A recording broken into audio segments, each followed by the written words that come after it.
For nearly 2 years, Germany and Austria-Hungary have fought side by side against the Entente forces. German Kaiser Wilhelm II and Austro-Hungarian Emperor Franz Joseph spoke of their unwavering loyalty to each other, and indeed, on the Eastern Front, faced a single common foe. But how close were these two empires really? And how deeply rooted was the Nibelungentreue of the two Kaisers, sharing a common Germanic culture? Let's take a look.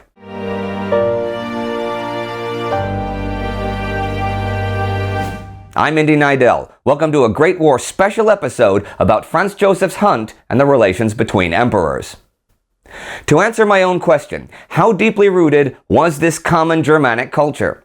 Well, not so much. Before I explain though, I'd like to mention that this episode is a collaboration between ourselves and the Rock Island Auction Company, an American company that is the #1 firearms auction house in the world. They're auctioning off a collection called the Royal Hunt Collection later this month, April 29th, 30th, and May the 1st. They provided us with some great pictures of this collection, which you will see throughout the episode. Rock Island also supported us financially, and we'd like to continue this collaboration in the future.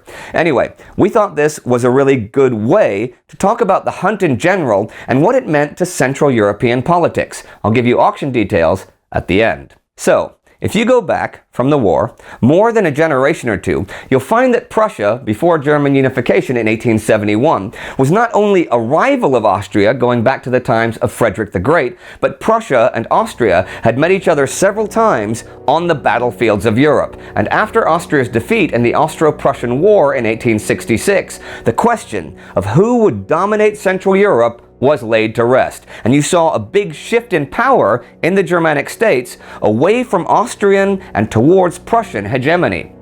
Prussian Chancellor Otto von Bismarck urged Prussian King Wilhelm I, later the first Kaiser Wilhelm, to not humiliate the defeated Austrians, but still their relationship was at an all-time low, with Austria now in the shadow of Prussia.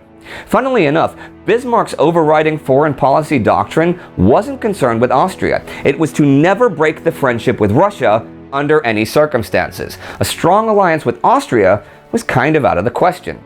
When Wilhelm II came to power in 1888, though, the days of Bismarck's system were numbered.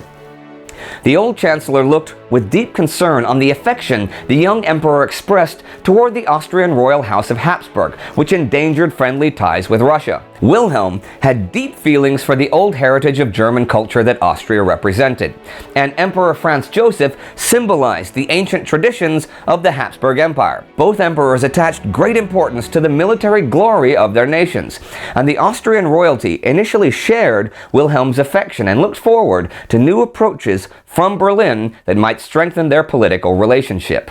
This was actually in progress even before Wilhelm came to power.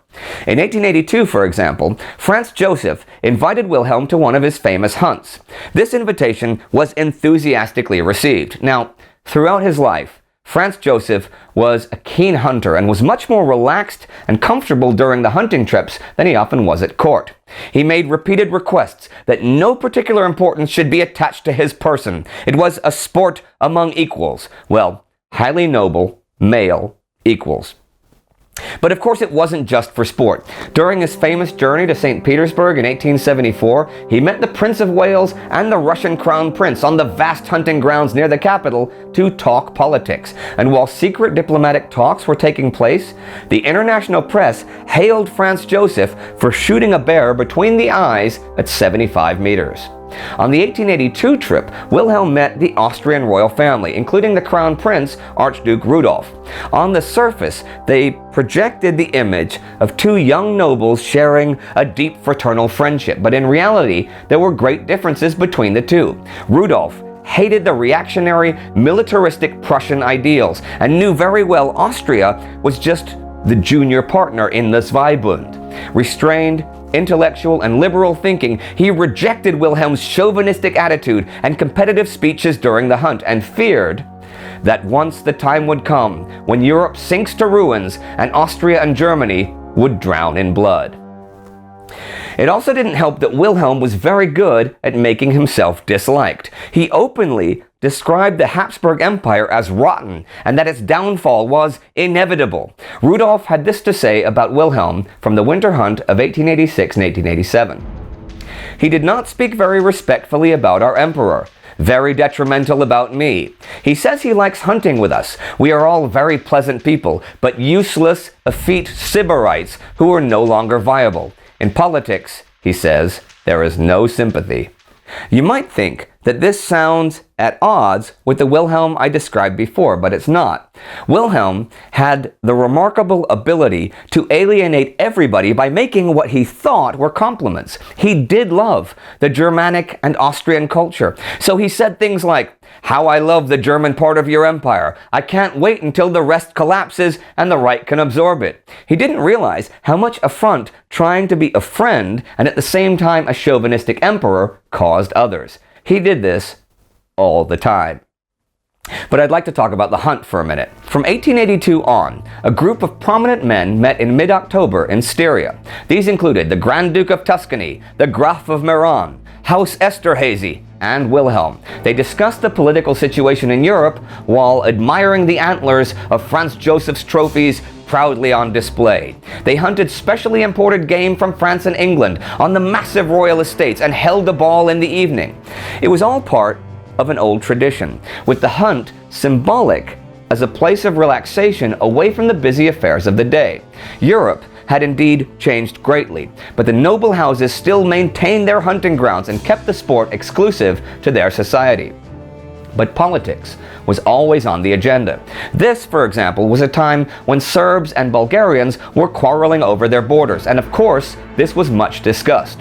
The next year, at a time when the two Germanic royal houses were at each other's throats and Wilhelm and Rudolf were leveling accusations at each other, they still met for the hunt, because the Serbian and Bulgarian situation had escalated. Politics had to prevail. So they weren't there just to hunt, but to agree on a common political line.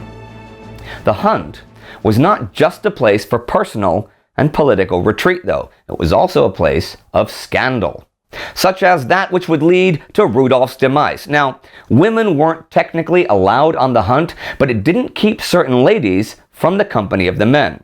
Rudolph was accused of having more than one affair during the hunting trips, and when one of the women accused him of being the father of her child, the social stigma and humiliation and his father's demands that he end the relationship drove him to suicide in an apparent pact with his teenage lover, an event that would have huge consequences for the empire, amongst them making Archduke Franz Ferdinand heir to the throne. Look it up. Wilhelm's period as Kaiser broke with many traditions. He deliberately failed to extend the reassurance contract with Russia in order to further his relations with Austria-Hungary. Russia looked for a new ally and found it in France. The Triple Alliance between Germany, Austria-Hungary, and Italy was in part built on wishful thinking, foiled by Italian and Austrian national dreams of regaining lost lands.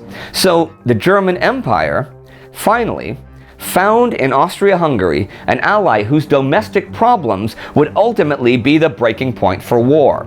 Austria's fear of being only a junior partner would become entirely true as the war stretched on, and that ancient empire, soon both militarily and economically depending on Germany, would drown in a sea of blood.